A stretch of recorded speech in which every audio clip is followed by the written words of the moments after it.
परम प्रेममय जुग पुरुषोत्तम श्री श्री ठाकुर अनुकूल चंद्रेर आतुल चरण जानाई आमार शतकोटी प्रणाम।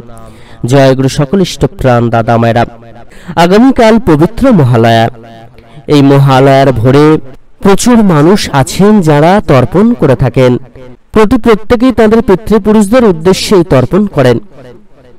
কিন্তু এই পবিত্র মহালয়ার দিনে কেন তর্পণ করা হয়, এর প্রকৃত বিশেষত্ব কি, শাস্ত্র মেনে কেন এই মহালয়ার দিনই পবিত্র তর্পণ করা হয় এবং এই তর্পণের বিশেষত্ব কি, আমরা সেটি কিন্তু এই ভিডিওর মধ্য দিয়ে জানব। সকল ভক্তমতী মায়েরা, এই পবিত্র দিনে বিশেষ তর্পণের যে বিশেষ গুরুত্ব রয়েছে তা কিন্তু না জেনে আপনারা যদি তর্পণ করেন তাহলে সেই তর্পণের কিন্তু কোনো মাহাত্ম্য থাকবে না। তাই তর্পণের বিশেষত্ব আগে জানুন এবং তবেই কিন্তু তর্পণ করবেন। তো চলুন এবার আমরা জেনে নিই এই পবিত্র মহালয়ার দিন কেন তর্পণ করা হয় এবং এর বিশেষত্ব কি। মৃত্যু তিথিতে সম্ভব না হলে পিতৃপক্ষের শেষ দিন অর্থাৎ অমাবস্যা তিথিতে বা মহালয়ার দিন ভোরবেলা পিতৃপুরুষদের উদ্দেশ্যে তর্পণ করা হয়।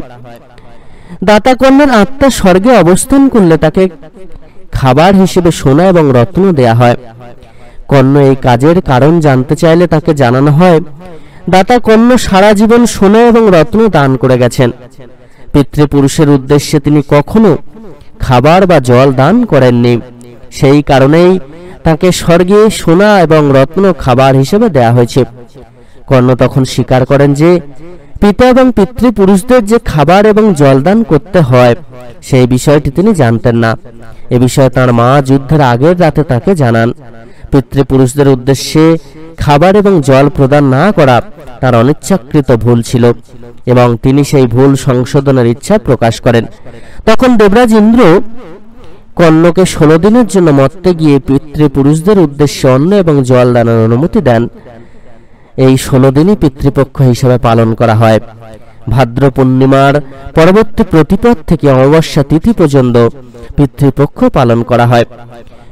এবার চলুন আমরা জেনে নিই তর্পণ কি। পূর্বপুরুষ, ঋষি, স্বর্গীয় পিতামাতা এবং গুরুর উদ্দেশ্যে খাবার ও জল নিবেদন করে তাদের শ্রদ্ধা জানিয়ে তুষ্ট করাই হলো তর্পণ। তর্পণ বিভিন্ন প্রকারের হয়। বিভিন্ন তর্পণের বিভিন্ন প্রক্রিয়া বা রীতি প্রচলিত রয়েছে। পুরাণে বলা হয়েছে পিতৃপুরুষ বা পূর্বপুরুষ তুষ্ট হলে তাদের আশীর্বাদে জীবদ্দশায় দীর্ঘায়ু, ধন সম্পত্তি, জ্ঞান, শান্তি এবং মৃত্যুর পর স্বর্গ মোক্ষ লাভ করা সম্ভব হয়। তাই পূর্বপুরুষদের মৃত্যুর তিথিতেই তর্পণ করা হয়। মৃত্যু তিথিতে সম্ভব না হলে পিতৃপক্ষের শেষ দিন অর্থাৎ অমাবস্যা তিথিতে বা মহালয়ার দিন ভোরবেলা এই বিশেষ তর্পণ কিন্তু করা হয়। এটি কিন্তু আপনারা অতি অবশ্যই তাই পালন করবেন। শাস্ত্র মেনে যারা এই পবিত্র দিনে এই তর্পণ করতে পারেন তারা কিন্তু মহামঙ্গলের অধিকারী হয়ে যান এবং সহজেই সকল সমস্যা থেকে মুক্তি লাভ করেন। তাই পবিত্র মহালয়ার দিন যারা তর্পণ করেন তারা পিতৃপুরুষদের আশীর্বাদ কিন্তু সহজে লাভ করতে পারেন। তবে এই তর্পণ করার সময় অতি অবশ্যই 3টি জিনিস কিন্তু মেনে চলতে হবে। প্রথমত, মনের মধ্যে যেন কোনো প্রকার অহংকার না থাকে। দ্বিতীয়ত, মনের মধ্যে যেন ভক্তি শ্রদ্ধা থাকে পিতৃপুরুষদের উদ্দেশ্যে এবং তৃতীয়ত, মন যেন পবিত্র থাকে। এই 3টি জিনিস কিন্তু মাথায় নিয়ে চলে তবেই আপনারা পূর্বপুরুষদের উদ্দেশ্যে তর্পণ করবেন আর তার মধ্য দিয়ে কিন্তু সহজেই আপনার পূর্বপুরুষদের মুক্তি মিলবে আর তাদের আশীর্বাদে আপনাদের জীবন ধন্য হয়ে যাবে। আপনারা পবিত্র তর্পণের বিশেষত্ব সম্বন্ধে জানলেন এবং কেন তর্পণ করা হয় সেটি সম্বন্ধে জানলেন। তবে এই দিন অতি অবশ্যই কিন্তু পরম দয়ালের সাধন ভজন করতে ভুলবেন না, পরম দয়ালের নাম জপ করতে ভুলবেন না, পরম দয়ালের ইষ্টভৃতি করতে ভুলবেন না।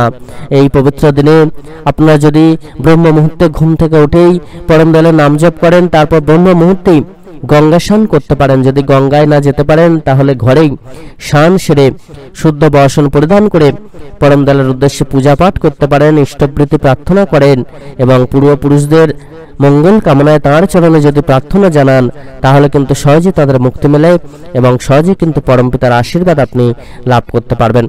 সকল ইষ্টপ্রাণ দাদা মায়েরা, এই পবিত্র দিনে তর্পণের যে বিশেষ মাহাত্ম্য রয়েছে সেটি আপনারা শুনলেন এবং বিশেষভাবে এই দিন যে গঙ্গা স্নান করে তর্পণ করতে হয় পূর্বপুরুষদের আত্মার শান্তি কামনায়, সেটি কিন্তু আপনারা অতি অবশ্যই জানলেন। এটি অবশ্যই পালন করার চেষ্টা করবেন। সকলে খুব ভালো থাকবেন। পরম দয়াল আপনাদের প্রত্যেকের মঙ্গল করুন। জয় গুরু বন্দে পুরুষোত্তমম।